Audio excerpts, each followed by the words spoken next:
Sebelum kita mulai, apakah kalian tahu apa golongan darah kalian? Jika tidak, ada baiknya kalian mencari tahu, karena informasi tersebut mungkin akan berguna pada suatu saat. Mungkin kalian bingung untuk apa kita tahu golongan darah kita? Mari kita bahas. Ada dua grup untuk mengelompokkan golongan darah. Yang pertama adalah grup A, B, dan O, yang terdiri dari golongan darah A, D, AB, dan O. Lalu yang kedua adalah grup resus yang menentukan apakah resus kalian adalah positif atau negatif. Betul sekali. Tipe golongan darah bukan hanya terpacu pada grup A, B, O, tetapi juga pada grup resus, yang berarti ada total 8 tipe golongan darah. Perbedaan ini sudah tertulis di dalam kode genetik kita, yang menentukan sel darah mana yang tubuh kita akan produksi. Pada seseorang yang bergolongan darah A, di permukaan sel darah merah yang mengalir di dalam pembuluh darah dia, ada suatu protein atau disebut antigen yang bertipe A. Ngomong-ngomong, antigen merupakan zat yang memicu sistem tubuh untuk membuat antibodi dan membantu membedakan sel tubuh sendiri dengan sel yang asing.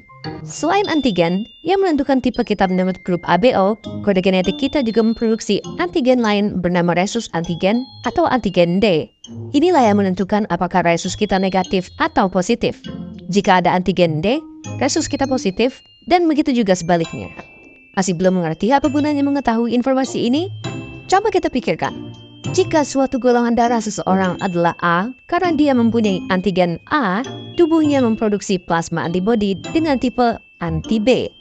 Loh, kenapa sebaliknya? Karena jika tubuhnya memproduksi plasma antibodi dengan tipe anti-A, sistem imunnya akan terpicu dan akan terjadi penggumpalan darah yang akan mengganggu aliran darah di pembuluh kalian.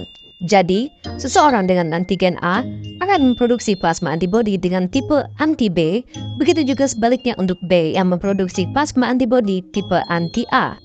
Sedangkan seseorang dengan golongan darah AB mempunyai antigen A dan B, namun tidak mempunyai plasma antibodi, sehingga dia bisa menerima transfusi dari golongan darah A dan B maupun golongan darah O, yang kebetulan tidak mempunyai antigen dan mempunyai antibodi anti-A dan anti-B. Maka dari itu, golongan darah O bisa ditransfusikan ke golongan darah apapun, namun hanya bisa menerima dari sesama golongan darah O.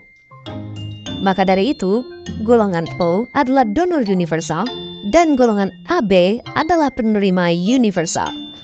Peraturan yang sama berlaku untuk sistem resus, di mana seseorang dengan resus positif dapat menerima dari resus positif maupun negatif, karena resus negatif tidak mempunyai antigen D.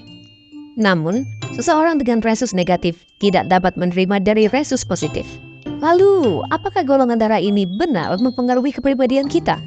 Walaupun belum dapat dibuktikan sepenuhnya, suatu penelitian pada populasi kecil di Jepang menunjukkan adanya hubungan yang signifikan terhadap golongan darah dengan kepribadian.